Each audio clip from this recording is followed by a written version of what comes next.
아멘. 관전 포인트라는 말이 있습니다. 야구나 축구 경기를 보면 유능한 해설자는 이 경기의 관전 포인트에 대해서 이야기를 해줍니다. 오늘 이 선수를 주목하십시오. 그가 얼마나 활약할 것인지, 또 상대편이 그를 얼마나 잘 막아낼 것인지가 이 경기의 관건입니다. 또 오늘 이 감독이 이러한 전술을 들고 나온다고 예고했는데 그 전술이 얼마나 먹힐지, 또 얼마나 파괴력이 있을지 주목하십시오. 그렇게 관전 포인트를 알려줍니다. 이제 곧 추수감사주일입니다. 셋째 주가 추수감사주일이죠. 그리고 대림절과 성탄절이 다가오고 있습니다. 이 말은 무슨 말이냐? 이제 2017년이 저물어 가고 2018년을 준비해야 하는 때에 우리가 서 있다는 말씀입니다. 바로 이때에 우리 교회는 오늘부터 룻기의 말씀을 통하여 하나님의 뜻을 발견해 가고자 합니다. 오늘은 룻기 첫 시간입니다. 그래서 룻기의 관전 포인트에 대해서 같이 생각해 보려고 합니다. 자, 룻기는 어느 시대의 이야기입니까? 1절에 나오죠. 뭐라고 되어 있습니까? 사사들이 치리하던 때에. 자, 사사들이 치리하던 때에 라고 하면 어떤 시대를 말하는 것이죠? 사사시대를 말하는 것입니다. 1절을 계속해서 보십시오. 사사들이 치리하던 때에, 그 뒤에 뭐라고 되어 있죠? 그 땅에 흉년이 드니라. 사사들이 치리할 때에도 하나님께서 약속하신 약속의 땅에도 흉년이 듭니다. 흉년이 들었습니다. 텅 비었습니다. 가정에, 또 우리의 사업과 직장에, 또 교회에 흉년이 찾아올 때가 있습니다. 밭이 텅 비고 우리의 곳간이 텅 비어버리고 통장의 잔고가 텅 비어버리는 그러한 흉년이 찾아올 때가 있습니다. 요즘 많은 분들이 힘들다고 하십니다. 열심히 했는데 사업이 잘 안 되는 거예요. 정말 열심히 했는데 일이 잘 안 풀리는 거예요. 정말 한다고 했는데 자녀 양육이 잘 안 되는 거예요. 아무 보람을 느낄 수가 없는 겁니다. 흉년입니다. 한다고 했는데 사역의 열매가 별로 없는 거예요. 텅 비어버린 그러한 느낌을 받을 때가 있습니다. 특별히 요즘 청년들이 참 힘들죠. 힘든 청년들의 현실을 빗댄 말들이 많습니다. 최근에 이런 신조어가 생겼는데 혹시 들어보셨는지 모르겠습니다. 청년 실신. 들어보셨습니까? 청년 실신의 시대다. 이게 뭐냐면 청년 실신이란 청년 실업자와 신용 불량자의 합성어입니다. 취업의 문이 좁아서 졸업하자마자 실업자가 되는 청년들의 현실, 그리고 대학교를 다니면서 등록금을 대출 받았는데 취업이 늦어지니까 이것을 갚지 못하고 상황이 여의치 않아 신용불량자가 되어버리는 청년들의 암울한 현실을 반영하는 용어입니다. 청년실신. 요즘 대학생들 정말 공부 열심히 하더라고요. 정말 열심히 준비해요. 저희 때는 정말 좋았습니다. 낭만도 있었고 거의 놀고 먹었죠. 대학교 1학년생들은 도서관이 어딘지 잘 몰랐습니다. 그리고 도서관에 가면 선배들한테 야단을 맞았습니다. 그런데 요즘 청년들은 입학하자마자 참 열심히 공부하고 미래를 준비하는데 참 현실은 더욱더 암울한 것 같습니다. 자, 우리 인생의 흉년의 원인이 무엇일까? 룻기의 말씀을 통해서 그 흉년의 원인을 한번 우리가 발견해 가는 것입니다. 자, 이 이야기는 사사시대의 이야기라고 말씀드렸습니다. 사사기가 어디에 있는지 혹시 아세요? 여러분, 성경 오늘 룻기 말씀을 한 장만 앞으로 한번 넘겨보세요. 한 장만 앞으로. 그럼 이게 사사기입니다. 사사기에 마지막 말씀을 보면 사사시대가 어떠한 시대였는지를 이 사사기의 기자가 딱 한마디로 표현하고 있습니다. 우리 사사기 마지막 말씀 21장 25절 말씀을 우리가 합독하겠습니다. 시작. 그때에 이스라엘의 왕이 없으므로 사람이 각기 자기의 소견에 옳은 대로 행하였더라. 아멘. 사사시대가 어떠한 시대인가? 사사시대에는 사람들이 어떻게 살았는가? 딱 한마디로 정리하는데 그게 뭐냐? 각기 자기의 소견에 옳은 대로 행하던 시기였다는 거예요. 자기 하고 싶은 대로 하던 시기였다는 것입니다. 지 멋대로 살던 시기였다는 말씀입니다. 하나님의 말씀을 듣지 않고 하나님의 원칙을 무시하고 자기가 정한 법에 따라서 자기가 정한 규칙에 따라서 그렇게 자기 멋대로 살던 시대가 사사시대였다는 말씀입니다. 내 스타일대로 사는 거지 뭐. 내 스타일대로 사는 거야. 여러분 이 시대는 어떻습니까? 이 시대도 사사시대와 다를 바가 아무것도 없는 시대입니다. 하나님의 원칙보다는 내가 세워놓은 원칙이 더 중요하죠. 언젠가 제가 인터넷 서핑을 인터넷을 이렇게 하다가 영국의 무신론자들이 버스 광고를 낸 그 광고의 카피를 본 적이 있습니다. 이런 광고를 냈더라고요. 무신론자들이 신은 없다. 그러니 맘 놓고 살아라. 예, 그것을 이제 버스 광고에 크게 냈습니다. 신은 없다. 그러니 맘 놓고 살아라. 우리 그리스도인들은 기근의 본질, 흉년의 본질에 대해서 성경적인 시각을 가지고 있어야 됩니다. 자, 우리 말씀을 한번 찾아봅시다. 구약 성경에 아모스서라는 말씀이 있습니다. 여러분 색인을 보시면 암이라는 게 있죠. 암. 신약 가기 전에 암이라는 것이 있습니다. 암. 아모스 8장 11절.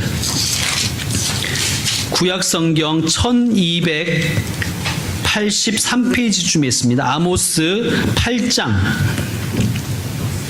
11절 말씀입니다. 8장 11절이에요. 아모스. 우리 같이 합독하겠습니다. 시작. 주 여호와의 말씀이니라. 보라, 날이 이를지라. 내가 기근을 땅에 보내리니 양식이 없어 주림이 아니요 물이 없어 가람이 아니요 여호와의 말씀을 듣지 못한 기갈이라. 아멘. 성경은 기근의 본질에 대해서 뭐라고 말씀하시냐면요. 양식이 없어 주림이 아니요 물이 없어 가람이 아니요 오직 여호와의 말씀을 듣지 아니하는 기근과 기갈이라고 말씀하십니다. 말씀을 듣지 않는 거예요. 그게 기갈의 원인이라는 거예요. 그게 기근의 원인이에요. 아니 목사님 무슨 말씀을 그렇게 하십니까? 요즘 기독교 방송에서 설교를 얼마나 하고 있는데요. 저도 어제 우리 집 TV에 기독교 채널이 몇 개인가 싶어서 한번 세어보니까 5개더라고요. 더 많은 집도 있을 거예요. 그죠? 뭐 굿TV, 또 C채널, CTS, CGN-TV, CBS. 뭐 TV뿐만입니까? 라디오도 극동방송 있죠? 또 CBS 채널 있죠. 어디 뭐 그것뿐이겠습니까? 유튜브를 조금만 찾아봐도 설교가 그냥 쏟아져 나옵니다. 그렇지 않습니까? 네이버 검색만 해봐도 설교가 넘칩니다. 설교의 홍수시대입니다. 그런데 말씀을 듣지 못한 기갈이라니 이게 무슨 뜻일까요? 있는데 먹지 않는 시대라는 거예요. 말씀이 있는데 듣지 않는다는 거예요. 양식이 있는데 먹지 않고 생명수가 있는데 마시지 않으니까 기근이요 기갈입니다. 여기서 말씀을 듣는다 할 때 이 듣는다는 것은 청취를 의미하는 게 아니에요. 순종을 의미하는 것입니다. 우리가 야, 저 집에는 참 부모 말을 잘 듣네. 야, 그 집에 아무개는 참 엄마 말씀을 잘 들어 할 때 그 잘 듣는다 할 때 듣는다는 것이 걔는 청력이 너무 좋아. 소모즈야. 뭐 이런 게 아니잖아요. 우리 아이들은 소모즈를 모르겠네요. 예, 소모즈라는 게 있습니다. 그게 무슨 말이에요? 순종을 잘한다는 뜻입니다. 자, 우리 신약의 말씀도 한번 찾아봅시다. 마태복음 있죠? 마태복음 7장. 마태복음 7장 21절.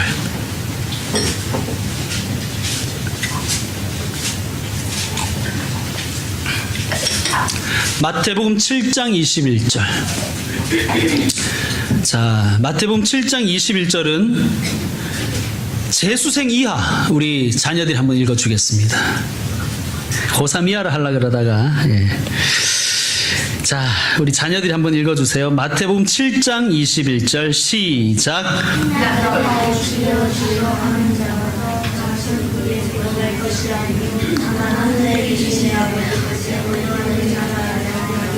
아멘. 오늘 우리 어린이들이 영적 출생식을 가졌습니다. 영접 기도를 드렸어요. 이제 주님을 주님으로 모셨어요. 그런데 오늘 분명히 주님이 우리 예수님의 말씀이 딴 사람이 하는 얘기가 아니에요. 뭐라 그러냐면 나더러 주여 주여 하는 자마다 다 천국에 들어갈 것이 아니요 다만 하늘에 계신 내 아버지의 뜻대로 행하는 자라야 들어가리라. 자, 24절 25절을 우리 부모님들이 한번 읽어주십시오. 시작. 그러므로 누구든지 나의 이 말을 듣고 행하는 자는 그 집을 반석 위에 지은 지혜로운 사람 같으리니 비가 내리고 창수가 나고 바람이 불어 그 집에 부딪히되 무너지지 아니하나니 이는 주추를 반석 위에 놓은 까닭이요. 아멘. 인생에는 예수님을 구주로 모신 인생에도 풍랑이 찾아옵니다. 기근이 찾아옵니다. 그러나 집을 반석 위에 세운 사람은 흔들리지 않는다는 거예요.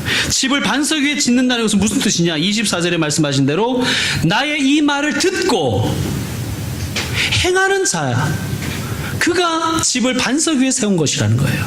듣고 알겠다고 하는 사람이 아니라 듣고 행하는 사람이 기근에도 흔들리지 않는다는 것입니다.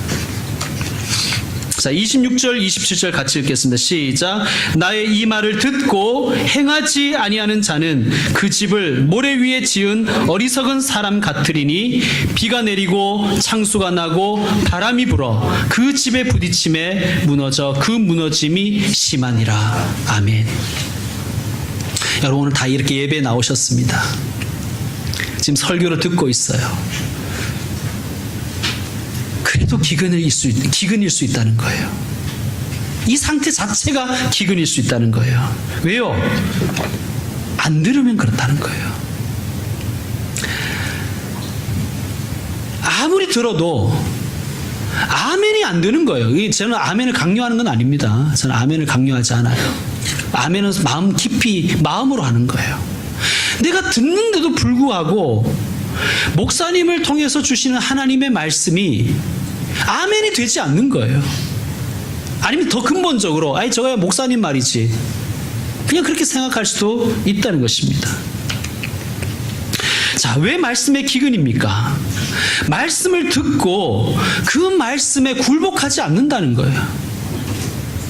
말씀을 듣고 말씀으로 살지 않는다는 거예요. 말씀을 듣고 내 의지를 꺾어서 하나님께 순종해야 되는데 그렇게 안 된다는 거예요. 자, 여러분 깊이 한번 생각해 보십시오. 내 인생의 기근이 무엇 때문인가? 내가 잘못 판단해서 그런가? 내 능력이 부족해서 그런가? 아니면 내 인생의 이 기근은 영적인 기근인가? 한번 깊이 한번 자신을 돌아보십시오. 하나님의 원칙과 성경적인 원리를 버리고 내 생각대로 밀고 나가진 않았는가? 내 멋대로 살려고 하진 않았는가? 여러분 그것이 기근입니다. 자, 사사시대는 어떤 시대라고 말씀드렸습니까? 자기 생각에 옳은 대로 행하던 시대입니다. 그러면 또 이렇게 항변할 거예요. 아니 목사님 자기 생각 없는 사람이 어디 있겠습니까? 맞습니다. 저도 제 생각이 있어요. 그죠? 그래서 기도하다가 하나님이 어떤 생각을 딱 주시면 이게 아멘하고 순종을 해야 되는데 저는 이럴 때 있습니다. 하나님 저도 생각이 있는 사람입니다. 여러분 어떻습니까? 목사님, 저도 생각이 있습니다. 라고 이야기하지 않습니까? 맞습니다. 우리 모두에겐 다 생각이 있어요. 뇌가 있는 이상 생각이라는 것을 합니다. 경험을 한 이상 우리는 고려라는 걸 합니다. 그런데 여러분, 우리가 점검해야 될 건 뭐냐면요, 지금 내 생각과 내 뜻이 어디로 흘러가고 있는가를, 그걸 점검하는 거예요.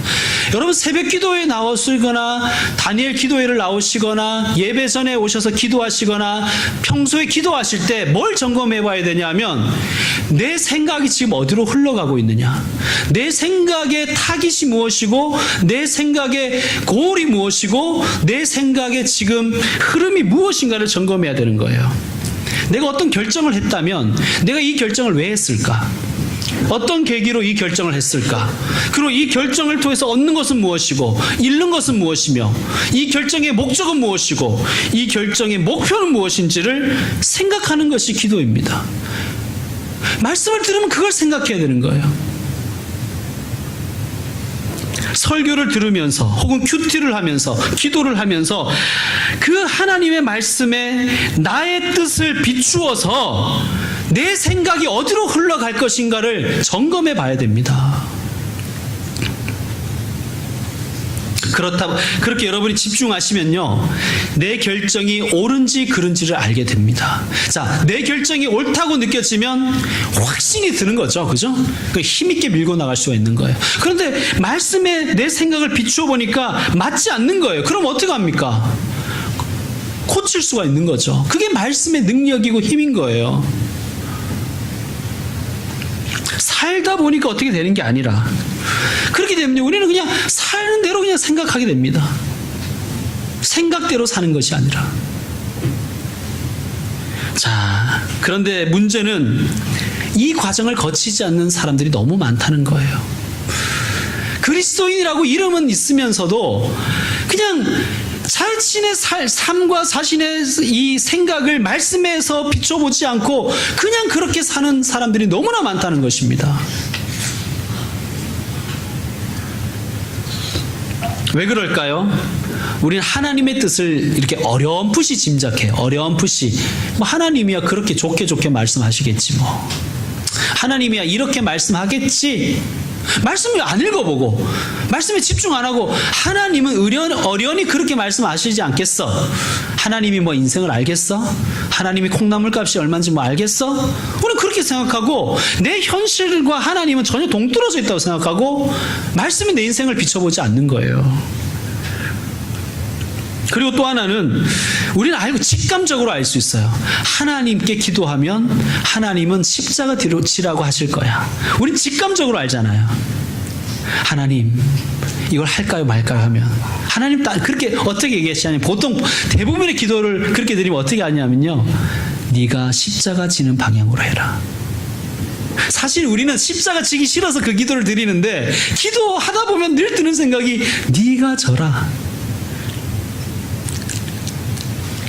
그러니까 우리는 잘 기도하지 않죠. 기도하면 하나님의 방향을 대부분 예측하니까. 자, 룻기의 말씀으로 돌아와서, 자, 다시 룻기 400 구약 성경 400쪽 좀 이렇게 펴셔서 6기로 다시 한번 돌아오세요. 룻기 말씀으로 다시 돌아와서, 자, 이 룻의 가정, 흉년이 찾아왔을 때, 아직 이제 룻이 이 가정의 며느리가 되기 전이죠. 오늘 우리가 1장 1장 1절에 읽었던 이 나오미의 가정이 흉년이 찾아왔을 때 어떻게 했는가? 우리 한번 찾아봅시다. 자, 1장 1절 다시 한번 읽어봅시다. 시작. 사사들이 치리하던 때에 그 땅에 흉년이 드니라. 유다 베들레헴의 한 사람이 그의 아내와 두 아들을 데리고 모압 지방에 가서 거류하였는데, 여기에 기도해봤다는 말이 한마디도 없죠. 유다 베들레헴 에브라스에 살았다는 것은 우리 식으로 얘기하면 기독교인들이라는 얘기예요. 그런데 흉년이 찾아왔어요.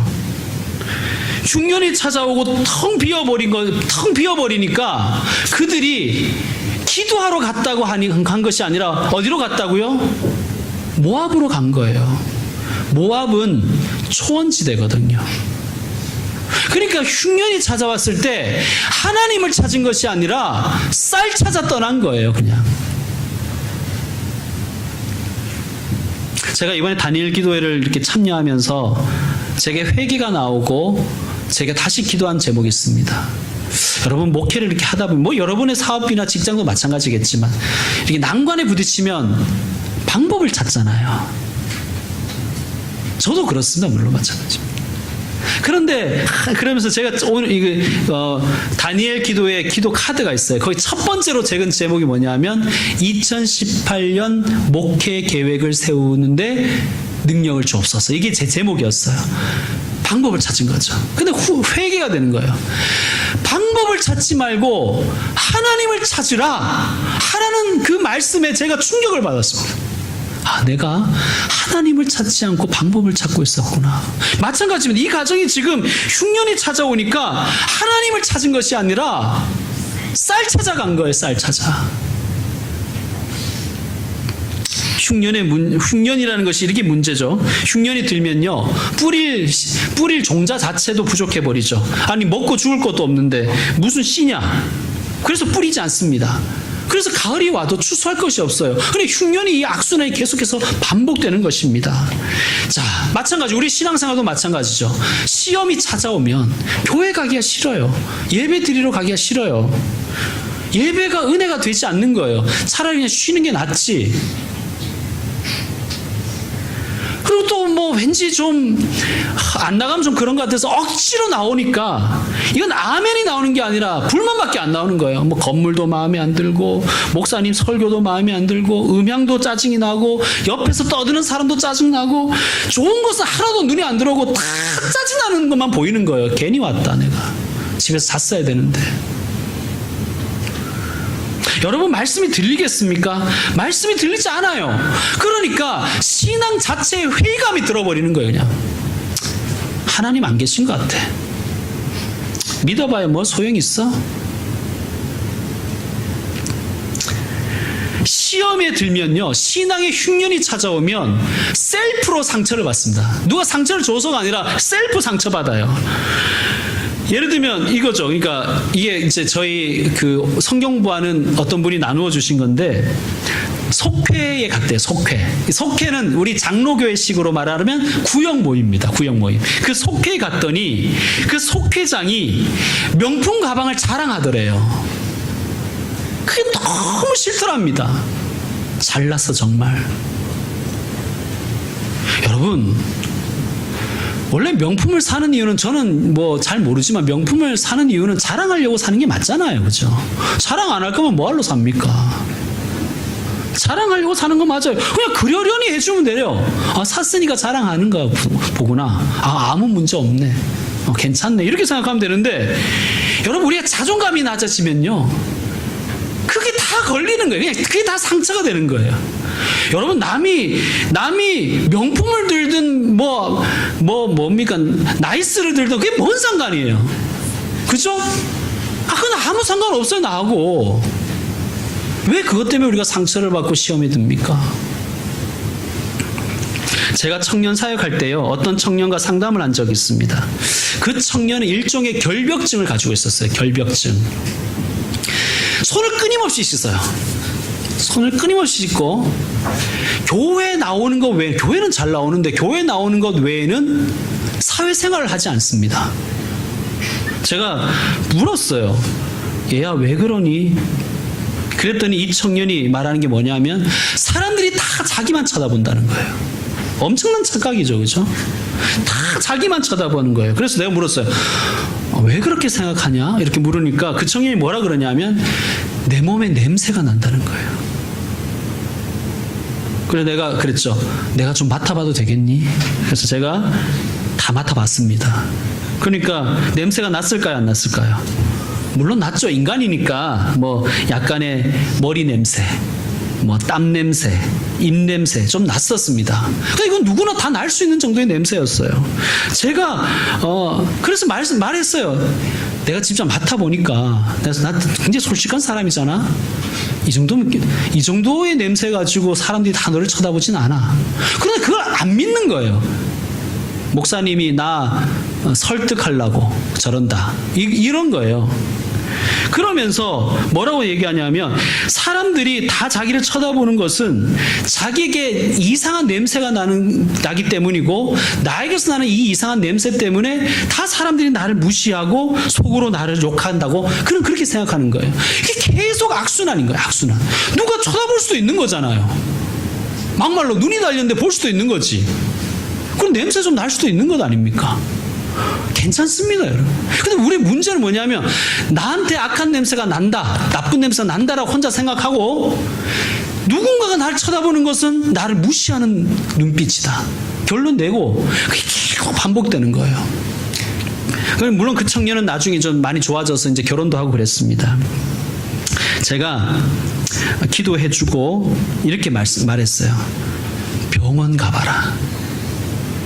여러분, 잘못된 지식과 잘못된 경험과 잘못된 근거를 가지고 계속해서 그것만 생각하고 묵상하고 사는 것, 그것이 영혼의 병입니다.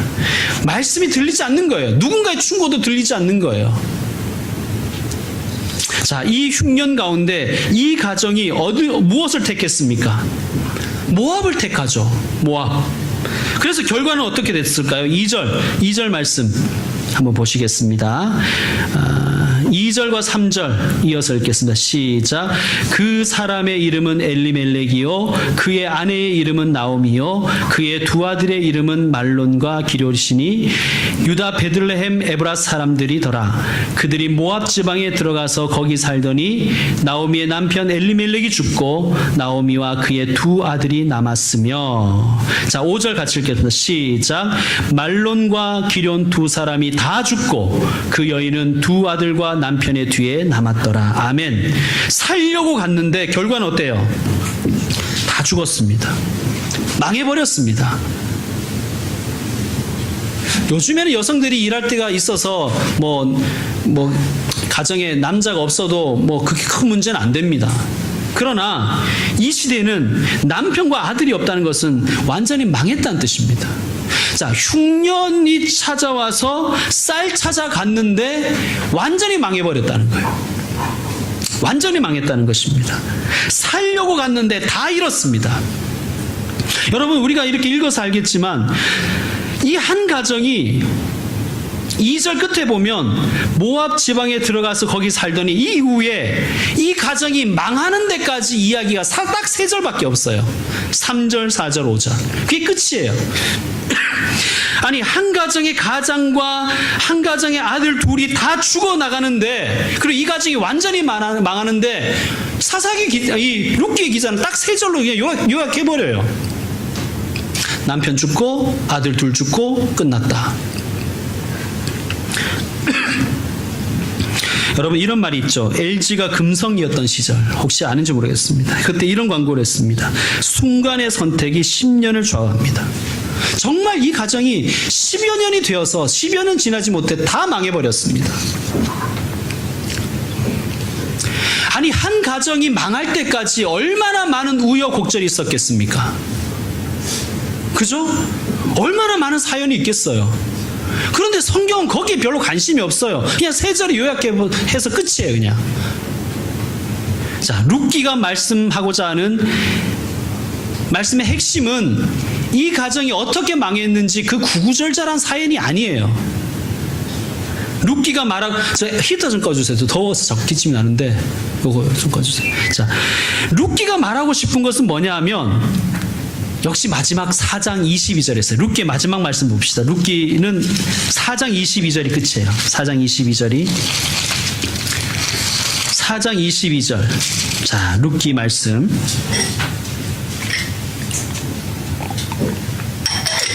자, 마지막 말씀 우리 같이 한번 읽겠습니다. 시작. 오벳은 이새를 낳고 이새는 다윗을 낳았더라. 아멘. 룻기가 말하고 싶은 것이 이거예요.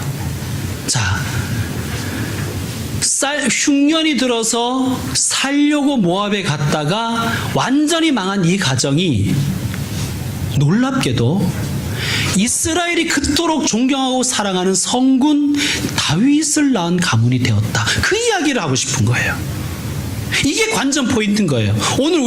오늘부터 시작한 이 룻기 말씀의 관전 포인트가 이거예요. 뭐냐면 이 망한 가정이 어떻게 해서 다윗의 가문이 되었을까 이거예요. 우리가 이 관전 포인트를 가지고 앞으로 룻기를 여행하려고 합니다. 이제 말씀을 마무리하겠습니다.